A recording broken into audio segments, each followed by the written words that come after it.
Okay, good morning, ladies and gentlemen. I just want you to take your seats. Thank you.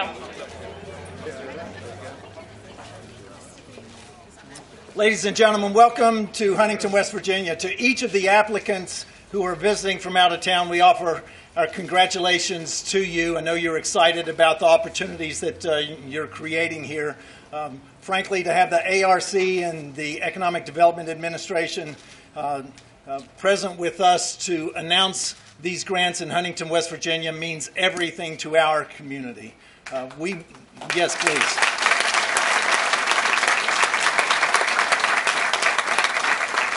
We recognize that the economic times that we've been going through are nothing new to our region.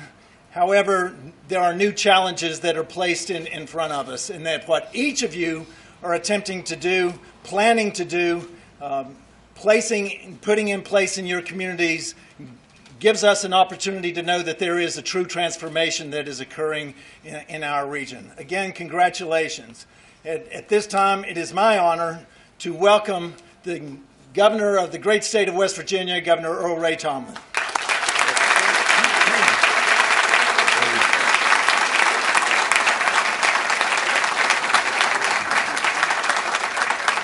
Thank you very much, Mayor Williams. It's indeed a pleasure to be in your fair city again. It's always fun to come to Huntington. I also want to say welcome to our guests from the other states who are attending today. We certainly appreciate you coming over to Huntington and participating with these ARC Power Grants that we're giving away today.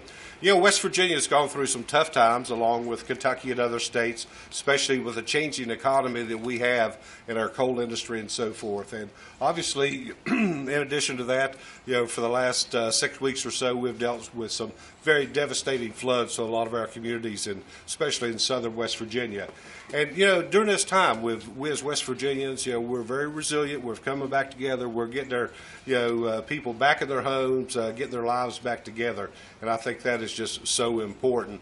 But one of the things that we've talked about so much is not trying to go back and build what we had yesterday, but let's look forward to the future. What we want our communities to look like 5 or 10 years down the road.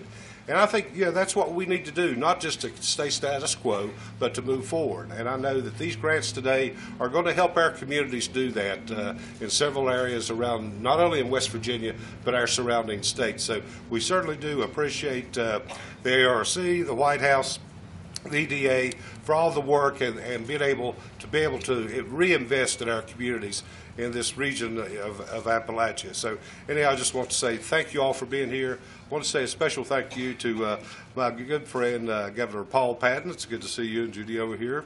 It's good to have you on this side of the river for a change. So anyhow, thank you all for coming today. And now I'd like to introduce a gentleman that I've had the honor to serve in the State Senate with for many years, our Congressman Evan Jenkins. Congressman.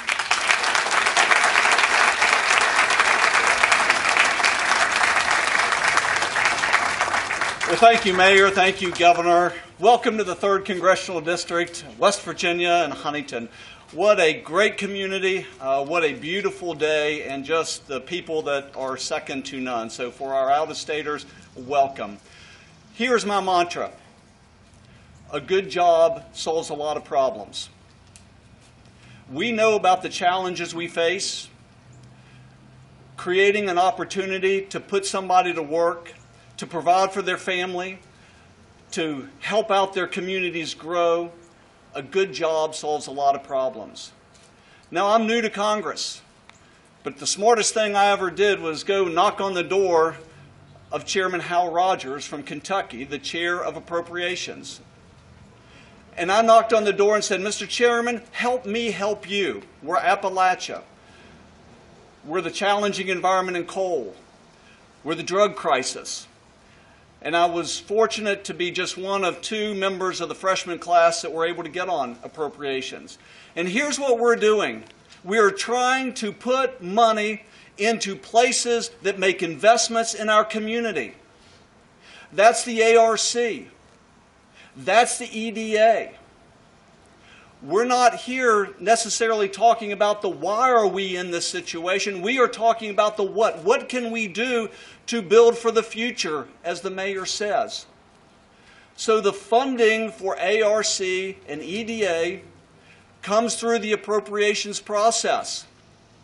And with the leadership of Chairman Rogers from Kentucky, working with him, we have been able to plus up and add money to the programs. There is so much more need than the resources available. But the resources available are more today than they were yesterday. And we are working very hard to make them more tomorrow than today. This is a shared responsibility with EDA and the ARC. Jay and Earl are doing a great job. They're doing an awesome job. And this is the responsibility. Chairman Rogers always talks about these people are the ones up there at the top. We in appropriators, we're down there in the basement, shoveling the coal into the furnace, giving the resources to fuel these operations and opportunities. We're going to keep shoveling. And we're shoveling out a little bit today. And there's going to be more tomorrow and in our future. We are committed to investing in our communities. The shared responsibilities, Earl is doing an awesome job at ARC, providing leadership, providing capacity building, looking at these applications along with Jay at EDA, picking good applications that create opportunities for the future. They're upholding their end of the bargain. So this is an exciting time for us. And I'm just humbled to have the opportunity to work with such excellent people as Earl and Jay. So thank you for being here. Today's not a conclusion, it's just a step in the process of a commitment that we're trying to bring to bear to put the resources to work throughout the region. Today's an important day, and it's an awesome day to have all of you in the 3rd Congressional District. Thanks for picking Huntington for making this significant announcement of these initial award winners. Thank you very much. Let me now turn it over to somebody I've been bragging on, Jay Williams. Jay, thank you for your leadership. Welcome back to Huntington. We were laughing. I've been with him so many times in Huntington. He's got so many points at the hotel. He's got about 2 nights of free stay. So welcome back.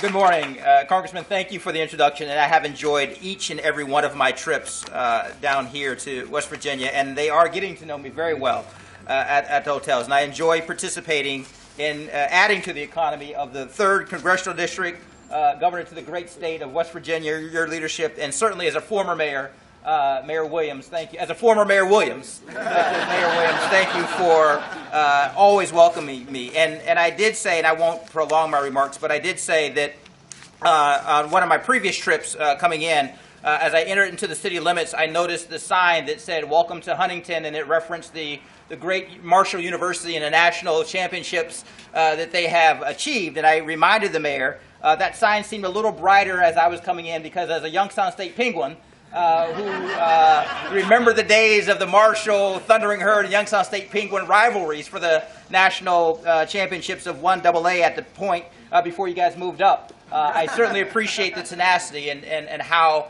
even in college I enjoyed coming down here. The welcome I got in college was a little less warm than I got now, but bygones shall be bygones. But it was just about a year ago in the neighboring state of Kentucky that we announced a new initiative from this administration that we entitled POWER, which is an acronym for Partnership Opportunities for Workforce and Economic Revitalization. The POWER initiative was designed to help facilitate the transition for communities that are undergoing economic upheaval as it relates to those communities that had been for generations or steeped in coal mining and power plants. Understanding that there needed to be federal assistance along with local partnerships that would help those communities chart brighter economic futures. Today, I am pleased to announce that the U.S. Economic Development Administration is awarding $11.5 million through the POWER initiatives to organizations in this region. These projects will help create jobs in new or existing industries by diversifying local economies. Last year, we awarded $9.6 million in planning and implementation grants under the Power Initiatives.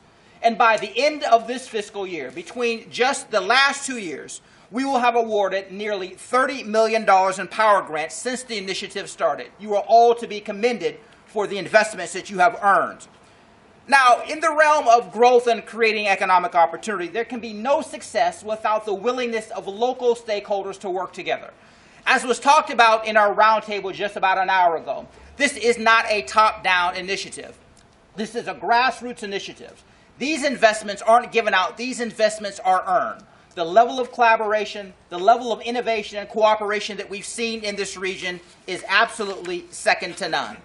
We believe that these investments will serve as a catalytic moment to transform these communities. That was another word that was used. These are transformative investments, understanding that they don't happen overnight. And I know that firsthand from my experiences in my hometown of Youngstown, Ohio, understanding the manufacturing transition that we went through. Very similar to what's underway here. And I'm so excited and so inspired just to be a small part of the federal partnerships that are here to help support the ongoing efforts here on the ground in West Virginia. In just a few minutes, my friend Earl Gohl is going to make announcements of how the Appalachian Regional Commission is continuing to build on the success that they've seen here. But let me just take a few minutes, just a couple of minutes, to talk about the fact that the Economic Development Administration for now over 50 years has continued to play a role in working with those grassroots stakeholders. We are at our best when we're working and making investments that help local communities achieve and realize the plans and the visions that they have put forward. The President and the entire administration are keenly aware of the hurdles that many of these communities face. That is why he has made sure that every one of the federal agencies is aligned with the plans and the visions that are underway on the ground in these local communities. Given the vast economic experience that we've had at EDA in working, and again, I can't credit enough the great team and staff that I have that has been a part of this. And where's Tracy Rowan? Tracy, who is a native of West Virginia, who has been on the ground in various capacities, making sure that we get from her and she gets from you the priorities that are important to moving these economies forward. That's what power is about. That's what the Economic Development Administration is about, helping to diversify economies. And again, I've lived that, understanding that when you rely on one economy for so long and that economy begins to falter, the implications are significant. The impact on the quality of life of the citizens of this community is very real. That's why the President has made an unequivocal commitment to making sure that the resources, the technical expertise of multiple agencies in the federal government are brought to bear to serve the interests and the needs of the stakeholders on the ground. We're excited about the progress we've seen, and as the Governor talked about, this is very much about forward-looking. Looking beyond the current situations and circumstances, making sure we're doing everything within our power that that next generation that comes behind us enjoys the same quality of life that we've seen for so many decades. In closing, let me just give you a couple of examples of the real work that's being done here on the ground. One organization that's received a $250,000 planning grant is the Advantage Valley Incorporated, or AVI, located right here in Huntington. They're using that for a study to identify commercial development with identified clusters like manufacturing and the supply chain to meet the needs of both existing and new industries. Another very real example is $2.2 million being awarded to the Upshur County Development Authority in Buchanan, West Virginia. This will support the construction of the Development Authority's County Knowledge and Innovation Business Center. Property that was donated by the city that would ultimately house an incubator and help small businesses and entrepreneurs succeed. I won't give you multiple examples, but just want to make sure that you're aware of these are organizations that you know and work with very closely. A $1 million grant to the Bluebell Public Service District in West Virginia. $1.6 million to the Mingo County Redevelopment Authority. $1.2 million to the Randolph County Economic Development Agency. $4.9 million to the University of Pikeville. I had an opportunity to meet with the president of the University of Pikeville. University of Pikeville, and we've had an opportunity to visit multiple times and to see the great work that they're doing. $4.9 million to the University of Pikeville. $622,000 to the Randolph County Development Authority, and so many great examples. So this is just a small part of the down payment that the President talked about. It is a collective effort that EDA certainly can't do alone.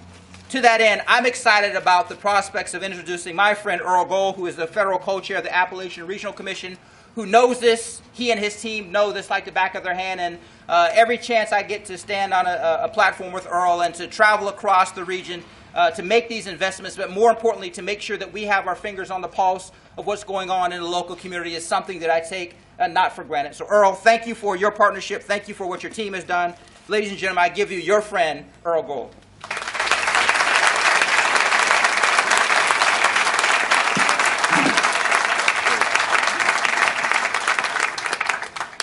So good morning. Good morning.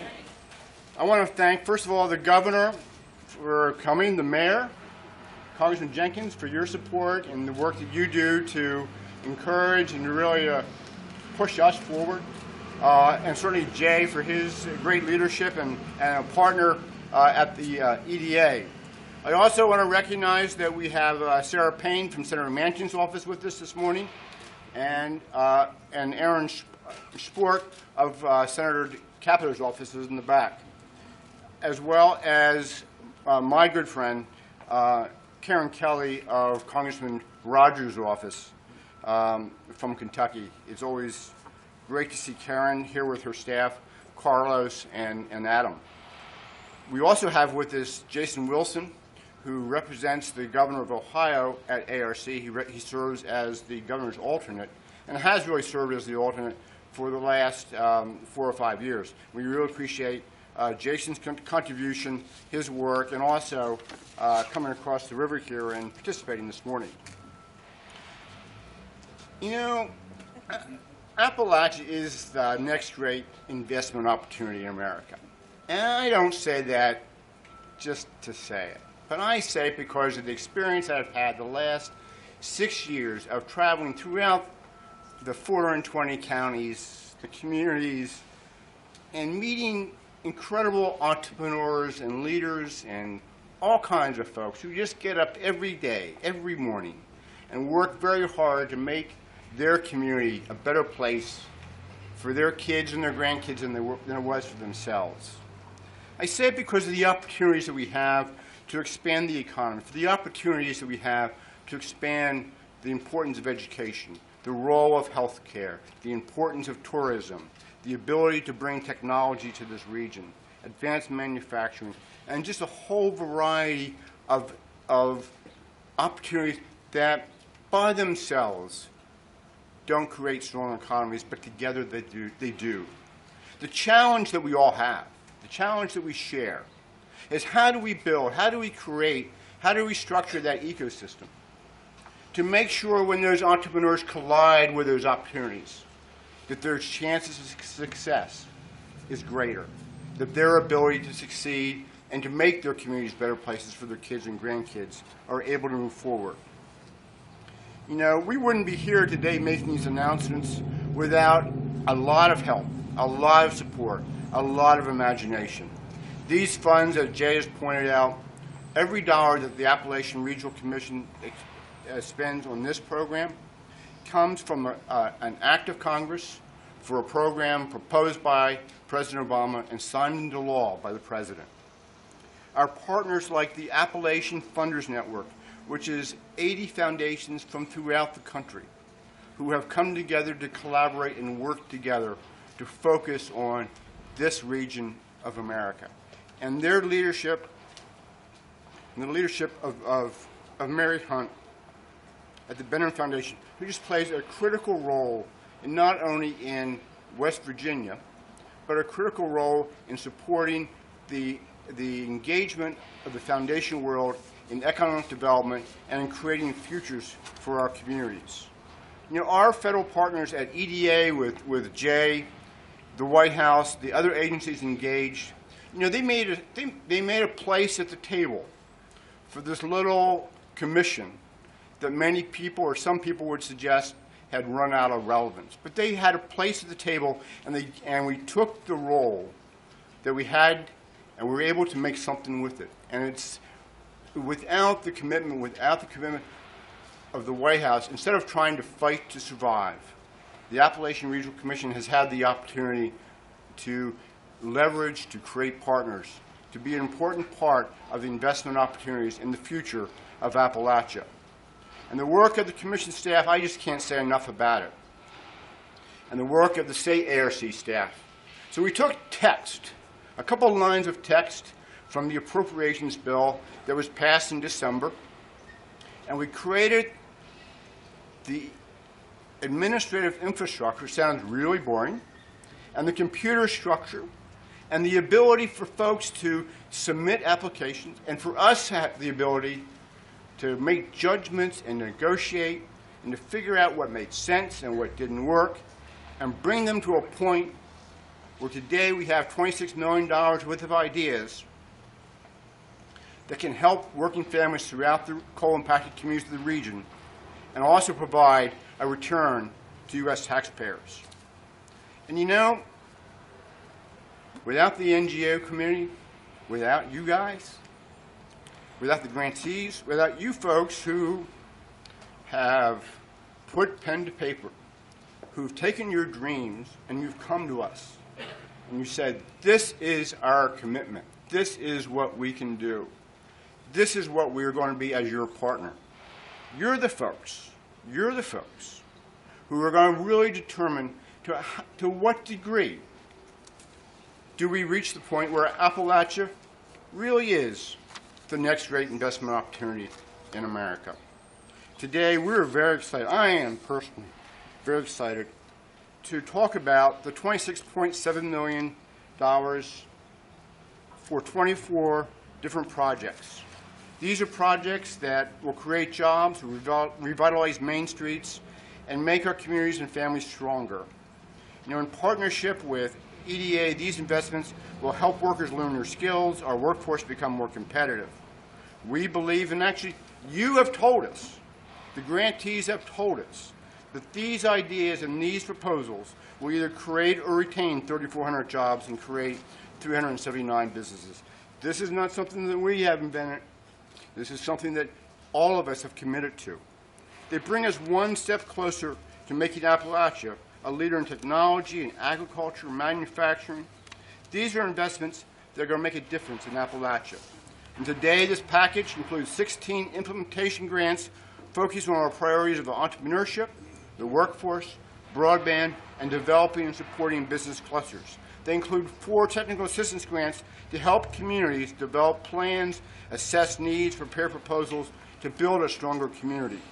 There are 4 special projects that allow ARC to work closely with other public partners to strengthen entrepreneurship, expand key opportunities, and address key challenges of the coal economy.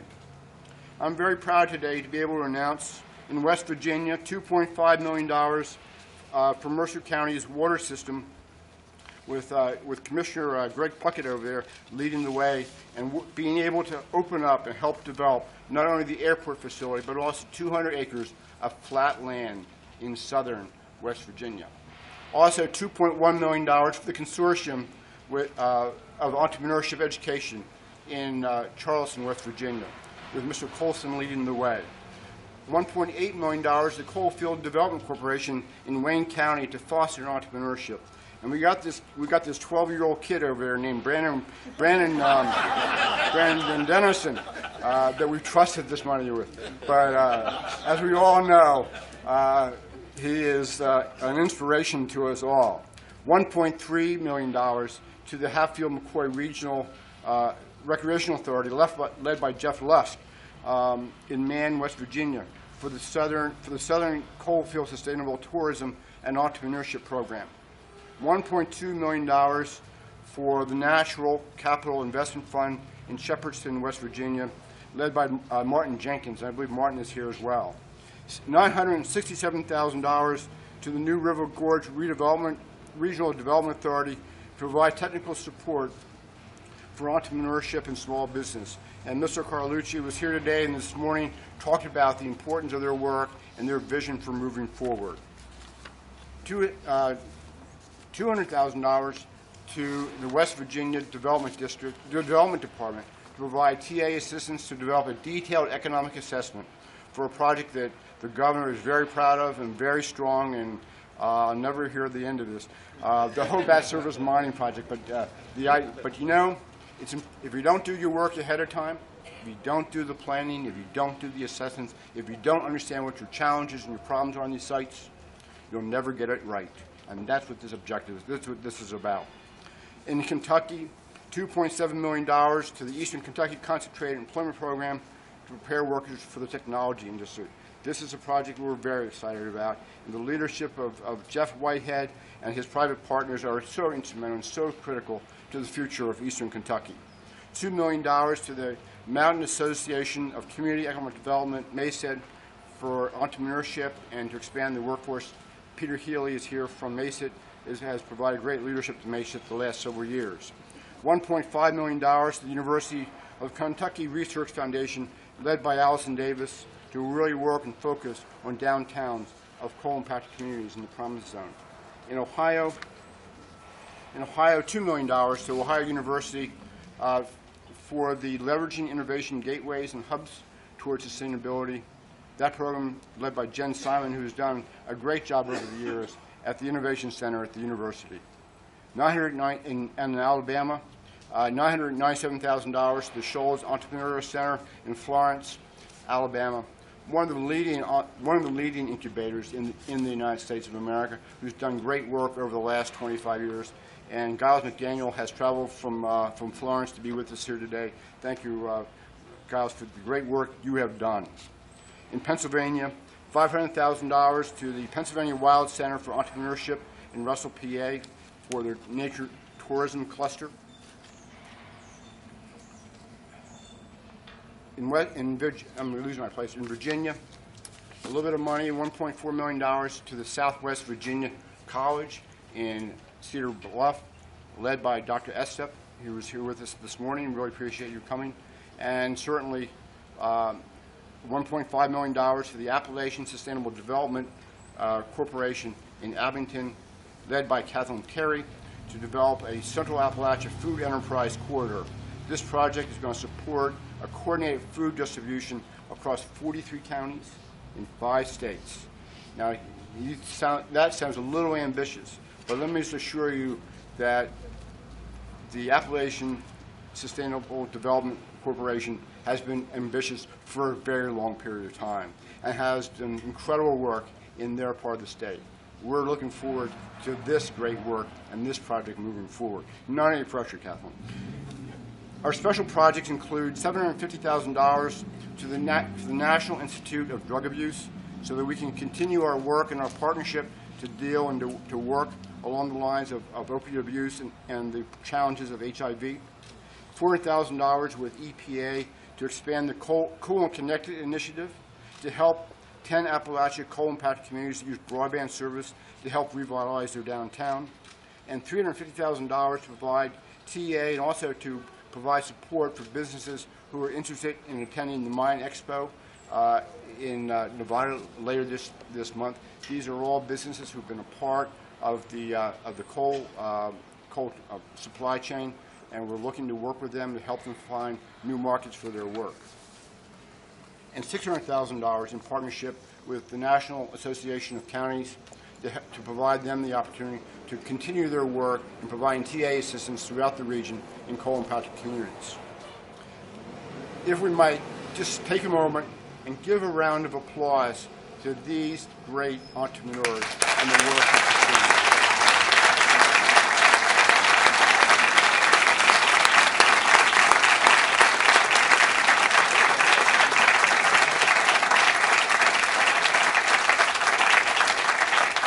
And as I said, this is $26.7 million.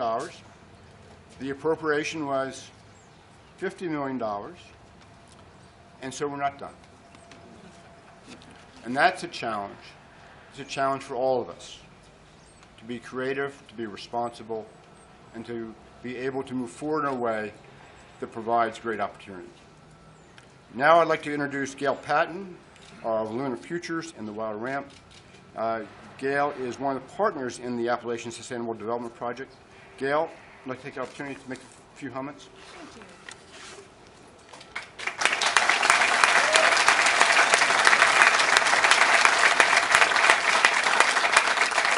Thank you, and welcome everyone to Huntington and the Wild Ramp. There are a bunch of people, I can't mention everybody. Of course, the people up here, the people in the audience who are state delegates and other people, we welcome you. We welcome all the hardworking entrepreneurs and all the hardworking people that support entrepreneurs, and we're happy to have you all here. Just 2 years ago, we were standing at this same spot with Earl. Where'd he go? There he is. When they announced that the Wild Ramp was going to be included in the Bon Appetit Appalachia project. Since then, the Wild Ramp, and working with other partners, Unlimited Future and others throughout Coalfield Development, a whole bunch of different people, have developed a plan for a livable communities plan to develop a local food system in Huntington. And we put a new kitchen in the Wild Ramp that's allowed us to have a cafe. So that was done with ARC dollars. And as Earl said earlier, he said it a little different in another speech I heard, but he said every morning an army of people wake up and go to work to make Appalachia a better place to live and work. That army has been around for a long time. I'm going to give you a couple examples. Of course, they're all the ones that are familiar to me and dear to my heart, but there are plenty more. ACENET in Athens, Ohio began in 1985 with the intention of creating a dynamic, sustainable regional economy with opportunities for all Appalachians. Leslie Schaller has worked tirelessly throughout Central Appalachia to create effective networks for regional growth. She's one of those rare people who puts the work above her ego. She'll come up with creative ideas for grants and find partners to work on those grants with her, and then write the partner's part to make sure that it all gets funded the right way. You don't find people like that every day, and we have certainly benefited from her generosity. She's a network weaver extraordinaire, but she's an even better rainmaker. The Appalachian Sustainable Development in Abingdon, Virginia, used tobacco settlement money in the 1990s to teach former tobacco farmers how to grow organic produce. So they're no stranger to a transitional economy and changing things up and making things better. Kathleen is leading ASD with a practical mindset that articulates the vision equally to local farmers and national food chain buyers like Whole Foods and Ingles grocery stores across the South. She's eager to form new partnerships in West Virginia. Kathleen and Leslie are leading the charge to develop a local food corridor from Abingdon to Athens that includes the Wild Ramp and West Virginia. They'll teach us better ways to grow and produce and market local food because they've been doing it a long time and we're just 4 years old. This power funding will be used to give people in our region hope and opportunities that they don't have today. Small farmers will have the hope of making a living. New food businesses can start and prosper. In order to make a real difference, we're going to have to engage more people and break into new and larger markets. Everyone here who's from Huntington will testify that Huntington is a hot dog town. We have a hot dog festival every year. SS Logan Packing Company has been processing hot dogs in Huntington since 1932. So we asked SS Logan if they would process an all-local hot dog for us. We never in a million years thought they'd say yes, but they did. So for 2 years, we have served a hot dog made from all West Virginia meat at our annual hot dog festival, and it's also available for sale in retail packages at the Wild Ramp.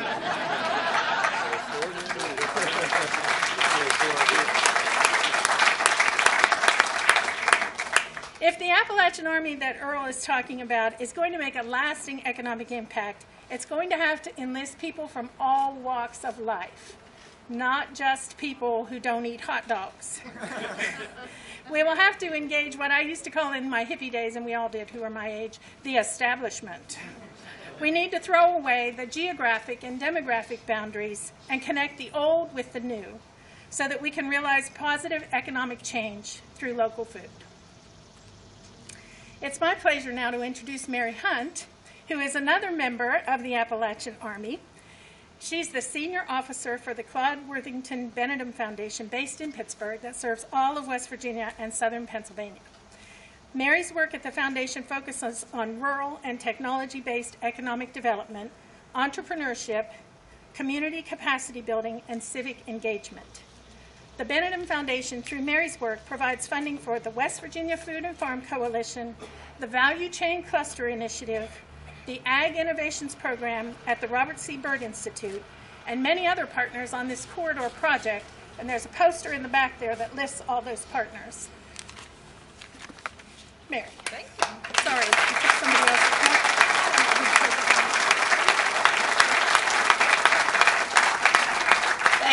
Thank you. So I get to bring it home, I'm told. So my next 15 minutes of comments won't bore you. Just kidding.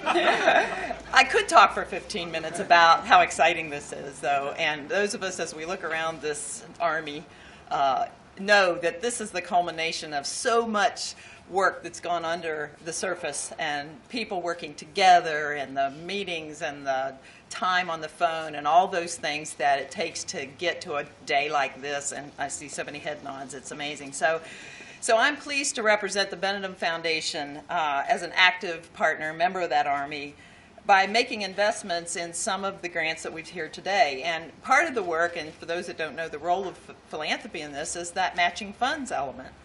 But also the role of trying to bring together partners of our grantees and of our relationships and be that neutral convener.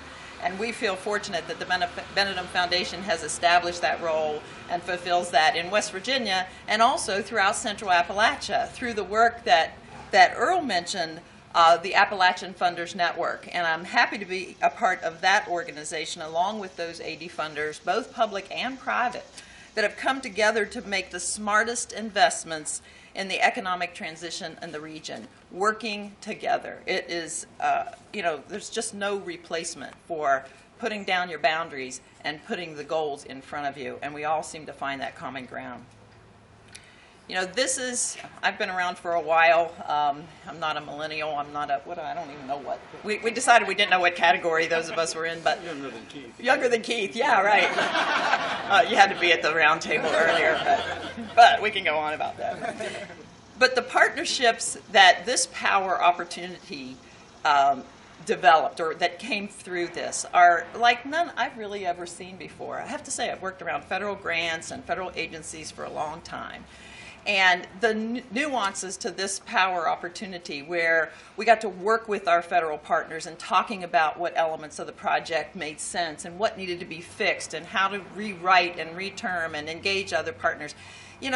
That's new. And that, to me, is just a really precedent-setting type of work. And in West Virginia, and I know that you all have this in other states, but I do think that it's the work of us lieutenants, those of us that are in the field as the lieutenants. And I do want to say the West Virginia team, James Bush at the West Virginia Development Office, and Tracy Rowan, who's been mentioned relative to EDA. We are the lieutenants that have been working together to try to build that, and I want to recognize those folks. And also organizations, you also have these in other states, but people like the West Virginia Community Development Hub and Tech Connect, those organizations that are out there, you may see them in the paper and wonder, what do? They bring people together around opportunities like this. The knowledge and commitment of this region is what made the power funding opportunity possible, and I'm sure the Congressman would agree. People that know this region, that care about this region, had to come together in order to say, we need this now, and we need to do the best we can now, and we need resources dedicated to our economic transition. These are investments in the now, not only in the future, in the now. Tomorrow will be a different day as a result of this investment, because we are moving this train along, and that's part of what we're about, and it is an investment in the future. The work takes talent, and as I look around, this gathering is the type of talent, and you have to look back at yourself and recognize, I am the talent. I am bringing my resources to make this kind of work happen, and you know who you are, and you know that we're counting on you to be the leaders and the talent that we need. It's been said before, but it bears repeating, that there's no silver bullet, but there's 1,000 silver BBs, and that is what makes the change that we want to make. All those thousands of silver BBs that you all represent out here. So thank you and congratulations to the grantees.